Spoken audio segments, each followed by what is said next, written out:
तो आज का सेशन है कि पंच तत्व के उपाय क्या हैं। तो रफली पहले पंच तत्व के बारे में समझ लेते हैं।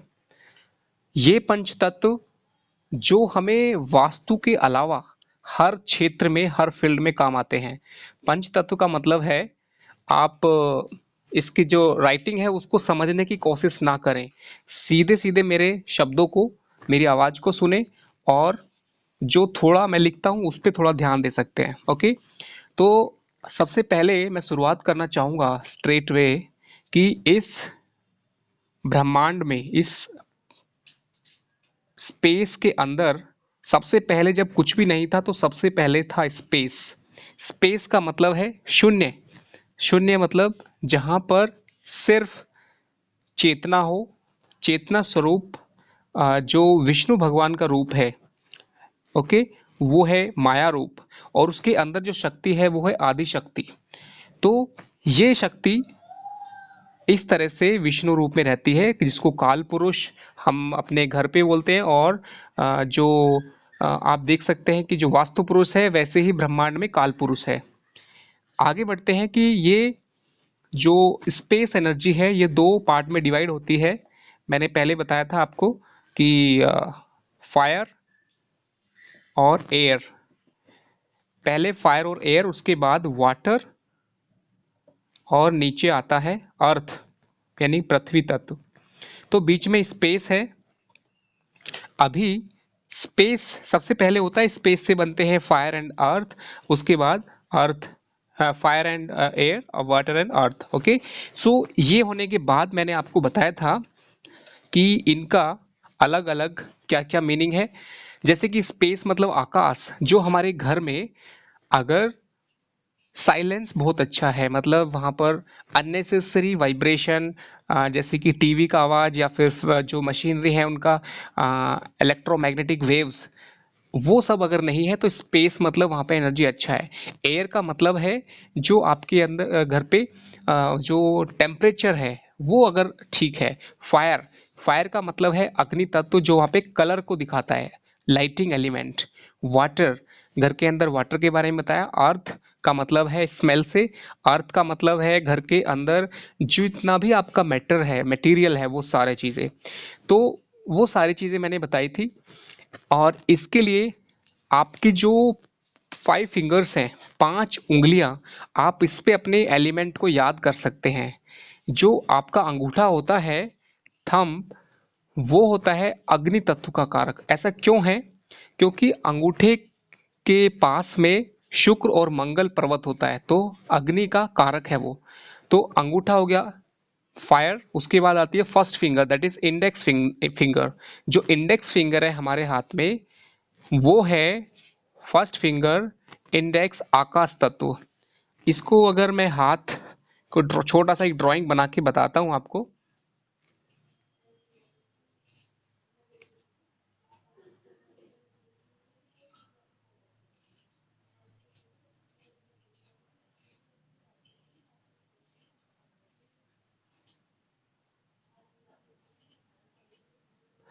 आप इसमें इतना याद रखें, इसके इसमें जो आपका अंगूठा है वो है अग्नि, फायर। ओके, जो फर्स्ट है इंडेक्स वो है आकाश। ओके, आकाश तत्व। मिडिल फिंगर जो है वो एयर, ए। और जो सन फिंगर है, जो रिंग फिंगर है, वो है पृथ्वी। जो लिटिल फिंगर है वो है जल, वाटर। ये एलिमेंट, 5 एलिमेंट आप फिंगर पे याद रखेंगे तो इससे आपको क्या फायदा होगा? सबसे बड़ा फायदा होगा कि जब आप मुद्रा सीखेंगे, अग्नि मुद्रा, जैसे कि आप अगर आकाश तत्व अगर पहला है, आकाश से आपने अग्नि तत्व को मिलाया, तो ये अग्नि मुद्रा है। तो ऐसे ही अलग अलग आपको मुद्रा सीखने में हमेशा याद रहेगा। और ये याद रखें, अपने हाथ को इस तरह से रखें, अंगूठे को अग्नि तत्व, पहली उंगली आकाश, मिडिल फिंगर एयर यानी वायु तत्व, third finger that is ring finger जो कि आपकी अनामिका है, वो है पृथ्वी, और सबसे छोटी कनिष्का दैट इज जल तत्व। तो ये याद रखें आप। ओके, इनका डायरेक्शन मैं वास्तु के पिछले लेक्चर में बता चुका हूँ, और इनका जो मीनिंग है, जैसे कि आकाश तत्व जो है वो शब्द है, और उसका ईयर कान परसेप्शन होता है, कान से हम उसे महसूस करते हैं शब्द को, और उसका बृहस्पति जो है तत्व है पहले का। आप जो भी मैं बोल रहा हूँ आप उसके नोट बाद में वीडियो को देख के बना सकते हैं। उसके बाद आता है वायु तत्व। वायु तत्व मतलब टच, उसका सेंसेस है, स्पर्श जिसको हम बोलते हैं, स्किन यानी कि स्किन के माध्यम से जो कि परसेप्शन है वो उससे होगा। शनि, मिडिल फिंगर, अगर वास्तु अगर हस्तरेखा सीखेंगे पामिस्ट्री, तो मिडिल फिंगर जो होती है वो आपकी शनि के लिए होती है, और उसकी तरफ जाने वाली लाइन भी भाग्य रेखा कहलाती है। So this middle finger is air element and ruled by Saturn. Shani से ये रूल होता है। ओके, उसके बाद आता है जो कि पृथ्वी तत्व है। ओके, स्मेल इसका इंडिकेटर होता है। घर के अंदर का जो खुशबूदार या फिर अच्छा एनवायरनमेंट है, पॉजिटिव एनवायरनमेंट है, वो अर्थ एलिमेंट। अर्थ इसलिए यहाँ पर स्मेल से है क्योंकि घर में जितना भी चीज़ें होती है वो सारी चीज़ों की एक वाइब्रेशन होती है, या फिर उनका एक रेडिएशन होता है। रेडिएशन मतलब आपने जो चीज़ रखी उसकी जो स्मेल है वो जो घर में जाएगी, उसकी वजह से वो अर्थ एलिमेंट को पावर करेगी। और जल तत्व हो गया। अभी सीधे चलते हैं इनके उपाय के ऊपर। ये आप अपने हाथ से थंब रूल की तरह अपने हाथ से याद रखना कि जो आपका अंगूठा है वो फायर एलिमेंट है, और इसके लिए आपको अग्नि तत्व को बढ़ाने के लिए क्या करना है, आप लिख सकते हैं। नंबर 1 है त्राटक। त्राटक कैसे करना है? त्राटक ये ऐसे हिंदी में लिखते हैं। त्राटक करने के लिए आपको एक मोमबत्ती या फिर एक दीपक जला के, ओके, और उस पे फोकस करना है। और जो डिस्टेंस है वो आप डिस्टेंस 6 फीट मिनिमम होना चाहिए, 6 to 10। ये 6 फीट इसलिए है हमारी आंखों के लिए। ये डिस्टेंस जैसे कि हम आई टेस्ट कराते हैं तो वहाँ पर हम 6x6 आईज होती हैं, इसका मतलब परफेक्ट आई। इसका मतलब है कि 6 फीट की जो चीज़ हमें दिखनी चाहिए 6 फीट से, वो 6 फीट से ठीक दिख रही है, इसका मतलब 6x6। और अगर किसी की आंख 6/12 है तो जो चीज़ हमें 12 फीट से दिखनी चाहिए उसके लिए हमें 6 फीट पे पास आना पड़ रहा है। इसके लिए हम बोलेंगे 6/12 हमारी आंख है। तो ये जो मैंने एग्जाम्पल दिया है एक जीके का, एक साथ में आपको बताया है। तो आप त्राटक कैसे करेंगे? मोमबत्ती रखेंगे 6 फीट मिनिमम डिस्टेंस पर, और वहाँ पर कोई डिस्टर्बेंस नहीं होना चाहिए आवाज़ का, और उसको फोकस करेंगे कंटिन्यूसली।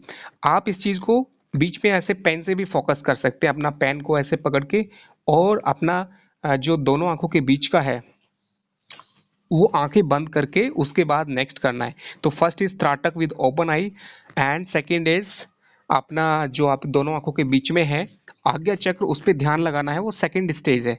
उससे आपकी जो कॉन्शियसनेस है सारी चीज़ों को इम्प्रूवमेंट होता है। ओके, ये हम चक्र वाले सेशन में समझेंगे सभी चक्रों को कैसे एक्टिवेट किया जाता है। अभी इतना याद रखें कि अग्नि तत्व के लिए आपको सूर्य को जब सुबह आप उठते हैं तो आप सूर्य को, जब सूर्य सनराइज होता है उसके जो फर्स्ट 5 मिनट हैं, फर्स्ट 5 मिनट उसके अंदर, ऐसे बहुत लोग 20 मिनट 30 मिनट बोलते हैं, बट सबसे सेफ है 5 मिनट। ओनली 5 मिनट आपको देखना है। सन गेजिंग इसको बोलते हैं, और सूर्य भगवान को नमस्ते करना है, और उसके साथ मंत्र बोलना है। कौन सा मंत्र है? ओम विश्वानी देव सवित दुरितानि पराशु, ओम विश्वानि देव सवित दुरितानि परासु,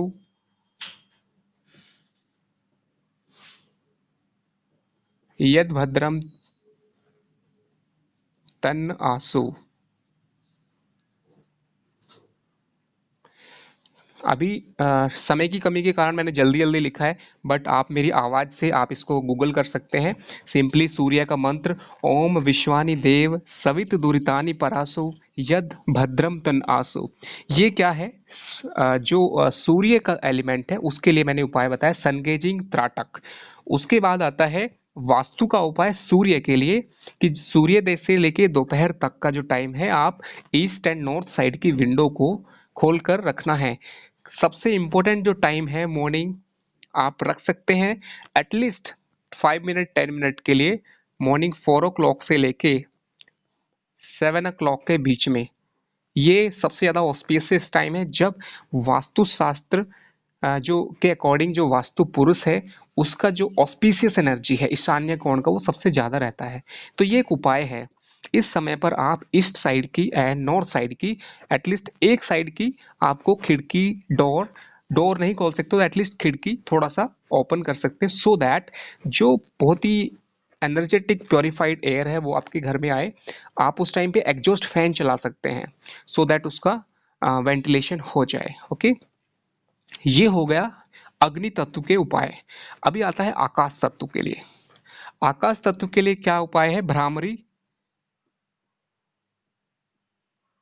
भ्रामरी ये एक आसन है, योग में आता है। भ्रामरी का मतलब होता है भौरे की तरह। जो आपने देखा होगा कि फूल पर एक भौरा एक साउंड करते हुए आता है, उसको अट्रैक्ट होकर उसका जो रस होता है उसके लिए आता है। तो भौरे की तरह आवाज करना है, और उसमें क्या करते हैं हम अपने कान और अपनी आंखें उसको हमें बंद करना होता है। ओके, तो मैं आपको जस्ट ऐसे बता देता हूँ कि हम सिंपली एक अंगूठे से कान बंद करेंगे। ओके, और जो अपने हाथ है फिंगर्स हैं उसको आंखों पे लगाएंगे और बंद करके, सो दैट हमारा कंसंट्रेशन पूरा आवाज पे रहे। ये इसलिए किया जाता है, कान बंद करने से हमारा पूरा ध्यान आवाज पे रहेगा। और हमें क्या बोलना है? एक लंबा सांस लेके ओम, जो इस ओम चैंटिंग को हमें लंबा टाइम तक प्रैक्टिस करना है। ये क्या है बेसिकली? इससे आपके लिए सबसे अच्छा जो है आकाश तत्व, आपके अंदर जो स्पेस है, एक पीस है, शांति है, वो बढ़ जाएगी इसको करने से। और ये इतना असरदार है कि एक ही बार आपको इसको फायदा होगा। आप इसको रोज एक बार जरूर करें और घर में सभी को कराएं। ओके, तो आकाश तत्व के लिए ये हो गया। ओके, सो भ्रामरी के बारे में आप और पढ़ाई करके देख के कर सकते हैं। नेक्स्ट आकाश के लिए होता है कि घर के अंदर जो साउंड है उसका ट्रैफिक को कम करना है। क्योंकि हम सोचते हैं कि घर में अगर सभी शांत हैं तो भी घर के अंदर एक वाइब्रेशन ट्रैफिक होता है, साउंड होता है। उसका एग्जाम्पल है जैसे कि एक क्लॉक आती है। अगर किसी को कोई क्वेश्चन है तो प्लीज़ अपना माइक्रोफोन अनम्यूट करके पूछ सकते हैं। जो घड़ी आती है उसका मेरे पास एक मैंने क्लॉक खरीदा था, जिसमें मैंने खरीदा कि वो साउंड नहीं करती है, और वाकई में वो साउंड नहीं करती थी। उसकी जो निडल है वो रेगुलरली कंटिन्यूअसली चल रही थी वहाँ पे। उसमें थ्रस्ट नहीं था बिल्कुल भी, इस तरह से नहीं था कि वो टक टक इस तरह से नहीं चल रही थी, वो कंटिन्यूअसली फ्लो कर रही थी। It was moving smoothly. So मुझे लगा कि ये बिल्कुल भी आवाज़ नहीं कर रही। लेकिन जब मैंने सुबह मॉर्निंग 4 o'clock उसको देखा, जब बिल्कुल शांति थी, तो उसके अंदर से बहुत तेज आवाज आ रही थी। इसका मतलब है कि दिन में वो आवाज हमें नहीं आती है। जब चारों तरफ से एक वाइब्रेशन आवाज शोरगुल शोर शराबा रहता है तो हमें पता नहीं चलता है। सेम चीज हमारे इस लाइफ में होती है कि हमारे घर में बहुत सारी वाइब्रेशंस होती है, हमें पता नहीं चलता है। तो ये एक एग्जाम्पल मैंने आपको दिया है। तो आगे बढ़ते हैं कि ये मैंने बताया था आपको आकाश तत्व का। ओके, इससे फ़ायदा क्या होगा? हमारा इमेजिनेशन बढ़ेगा, हमारी ब्लेसिंग पावर बढ़ेगी, हमारा जो डिसीजन पावर है वो बढ़ जाएगी, हमारी समझ, हमारे अंदर पीस, ये सारी चीज़ें कनेक्टेड हैं, सबको फ़ायदा होता है। ओके, आगे बढ़ते हैं। मैंने आपको बता दिया आकाश तत्व। एयर तत्व, एयर तत्व के लिए सबसे अच्छा जो मैंने आपको बताया था एग्जॉस्ट फैन, जो आपके घर पे किचन पे एग्जॉस्ट फैन लगता है। ओके, उस एग्जॉस्ट फैन को आप मॉर्निंग टाइम पे मिनिमम जरूर चलाना है, उससे आपके घर का जो हवा है, वेंटिलेशन है, वो सुबह के टाइम पे बहुत ज़्यादा अच्छे से क्लियर होगा। ओके, नेक्स्ट इज, ये हो गया आपका एयर तत्व। पृथ्वी तत्व के जो उपाय हैं वो आप लिख सकते हैं। सबसे नंबर वन क्या क्या है कि जो घर के अंदर जितना भी चीज़ें हैं उनमें कोशिश करें कि नेचुरल चीज़ें आप नेचुरल इस्तेमाल करें। जैसे कि किचन में हम प्लास्टिक के बर्तन यूज़ करते हैं तो उनमें एटलीस्ट गर्म खाना ना कभी इस्तेमाल ना करें। ये एक नेचुरल चीज़ों को इस्तेमाल करने की तरफ एक अच्छा कदम होगा। प्लास्टिक चीज़ें अवॉइड करें। और एल्युमिनियम में जैसे कि खाना बनाते हैं क्योंकि वो इजीली हीट ट्रांसफ़र हो जाता है, but aluminium is long run problematic for health, so avoid करें एल्युमिनियम को। एल्युमिनियम का chemical symbol Al, which is something like indicator that it is having very high valency to connect with others, like ये हमारे खाने में mix हो जाता है and it's create a problem, so इसलिए अवॉइड करना है। ये अर्थ एलिमेंट का मतलब है कि जो जिनको हम छू सकते हैं घर के अंदर वो सारी चीज़ें अर्थ एलिमेंट में आती हैं। जो चीज़ें हमारा खाना है वो भी हमें अर्थ एलिमेंट को इंडिकेट करता है। इसलिए किचन के अंदर मैक्सिमम फोकस करना है अर्थ एलिमेंट को इम्प्रूव करने के लिए। अगर हम बिहेवियर वाइज जाएं, अर्थ एलिमेंट क्या है? जो हमारा सहन करने की, जैसे कि पृथ्वी जो होती है वो धरती माता सब कुछ सहन करती है और सब कुछ चीज़ों को ग्रहण करती है। तो सहन करने की शक्ति जब हमारे अंदर आती है वो भी पृथ्वी तत्व से आती है। ओके, उसके बाद आता है जल तत्व। जल तत्व के लिए आपको चांदी के ग्लास में मैंने बताया था, यानी कि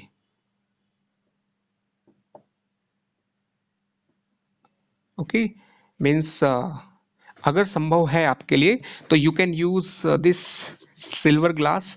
अदरवाइज एटलीस्ट आप जो भी पानी का बर्तन है आपका उसमें हमेशा एक कॉपर कॉपर का कोई भी बर्तन उसके अंदर रखें हमेशा। समझिए कि आपके पास कोई कॉपर का ग्लास है, लुटिया है या फिर समथिंग कुछ जो भी होता है आप उसमें रखिए उसको। अर्थ एलिमेंट के लिए जो मिट्टी के कुछ भी जैसे कि दीपावली के दिए होते हैं उनको साफ करके उनको इसमें रख सकते हैं। उसके अलावा अगर सिल्वर यानी कि चांदी का कुछ है वो उसमें रख सकते हैं। और गर्मी के दिनों में 5 लीटर पानी में 5 बूंदे नींबू की, जितना पानी है उतनी ही नींबू के बूंदे ये आपको रखनी है पानी के अंदर। ये पानी क्या होता है कि हमारी लाइफ का बहुत बड़ा फैक्टर है, क्योंकि हमारी बॉडी का 70% वाटर होता है और अर्थ पे भी 70% वाटर है। इसको बैलेंस करना है, प्योरीफाई करना है, तो इसके लिए हमें हमेशा क्लियर वाटर, क्लीन वाटर और एनर्जाइज वाटर पीना चाहिए। एनर्जाइज करने के लिए मैंने तरीका बताया था कि आप इसको हमेशा जल्दबाजी में ना पिए, आप आराम से शांति के साथ बैठ के उससे कनेक्ट होकर पी सकते हैं। उसके बाद आता है वाटर एलिमेंट के लिए। घर में हम जैसे कि पहले ज़माने में करते थे और आजकल भी काफ़ी लोग करते हैं, जो गंगा जल होता है उस जी बोलिए।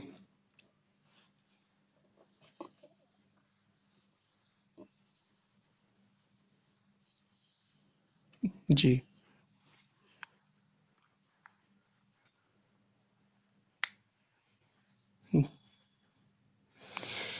देखिए, यहाँ पर मेरा मकसद है कि जो आपका चांदी है वो बहुत ज़्यादा सेंसिटिव होता है। जैसे कि वाटर है, वाटर अपने आप में बहुत सेंसिटिव होता है, उसकी मेमोरी होती है।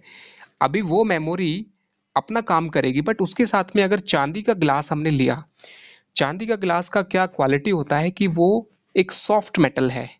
सॉफ्ट मेटल के अंदर एक सेंसिटिविटी, यानी कि उसके अंदर जो समझिए कि हमारे थॉट के लिए, हमारे विचारों से कनेक्ट होने के लिए उसमें मतलब वो हमें हेल्प करेगा उस पानी को प्योरीफाई करने में। और ये चीज़ को आपने जैसे पूछा है गर्म पानी पीना और ठंडा पानी पीना, ये इसमें मतलब इस टॉपिक से उसका कोई कनेक्शन नहीं है। आप कैसा भी पानी पिएंगे, वो जो बेनिफिट है चांदी के ग्लास में पानी पीना वो अपना अलग बेनिफिट है।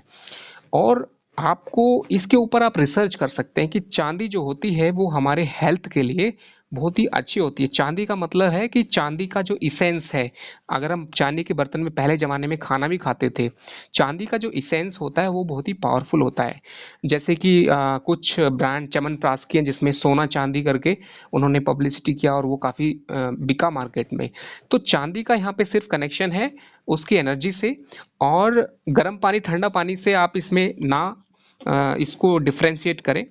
और अगर फिर भी कुछ क्वेश्चन है तो मैं इसको बाद में अच्छे से एक्सप्लेन करूंगा। इसके अलावा कोई क्वेश्चन है तो आप बता सकते हैं।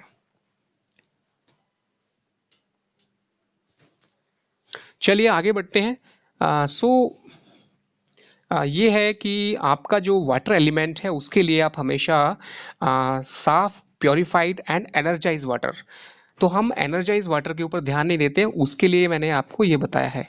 और घर में हमेशा कोशिश करें कि आप जो वास्तु पुरुष है या फिर घर के अंदर जो पॉजिटिव एनर्जी है उसे बढ़ाने के लिए, जैसे नॉर्मल हवन करते हैं, हवन के समय पर हम पानी से छींटे अपने पूरे घर में लगाते हैं, वो हमारे थॉट के साथ मिक्स होकर वो पानी एनर्जाइज होकर हमारे घर में वास्तु पुरुष को एनर्जी को बढ़ा देता है। तो ये छोटी चीज़ें हैं जिनको मैं बाद में अच्छे से एक्सप्लेन कर सकता हूँ नेक्स्ट सेशन जब चक्र सेशन स्टार्ट होगा, क्योंकि वहाँ पर वो सारी चीज़ें इंटरलिंक हैं। ओके, सो यहाँ पर सभी तत्व कंप्लीट हो गए, और रफली स्पीकिंग इसके अंदर आप जितनी भी चीज़ें मैंने बताई हैं ये डेली लाइफ में आप करेंगे तो ज़रूर आपको फ़ायदा होगा। और इसके अलावा अगर आपके कोई क्वेश्चंस हैं आप पूछ सकते हैं। इसमें अर्थ एलिमेंट का मैंने इस बार हवन के बारे में नहीं बताया क्योंकि पिछले सेशन में बता चुका हूँ। बाकी अर्थ एलिमेंट के लिए मैंने किचन के ऊपर ज़्यादा फोकस किया है। किचन के अंदर हम हमेशा थोड़ा सा ध्यान रखना चाहिए। और क्या क्या चीज़ें हैं, एक किचन में जो नॉर्मल साल्ट है वो नहीं खाना चाहिए, बल्कि हमें सेंधा नमक इस्तेमाल करें। चीनी के बजाय हमेशा जो मिश्री है या फिर समझिए कि जो मिश्री के अलावा खांड आती है या फिर सिंपल नॉर्मल गुड़ है, जैसे कि जागरी जिसको बोलते हैं, वो इस्तेमाल कर सकते हैं। तो किचन के अंदर जितना फोकस करेंगे वो आपके अर्थ एलिमेंट को बढ़ाएगा। जी पूछिए।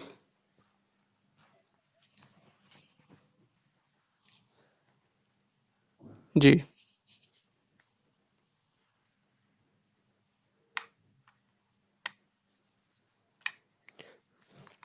जी, पुराने जमाने में आपने देखा होगा रामायण महाभारत में भी जो इंसान जो सोचता था, ऋषि, वो हाथ में वो पानी लेके जल लेके और जो बोल देते थे वो उसके साथ कनेक्ट होके सच होता था। तो उसमें तीन चीजें एक साथ मिलती थी। नंबर वन इज आज्ञा चक्र।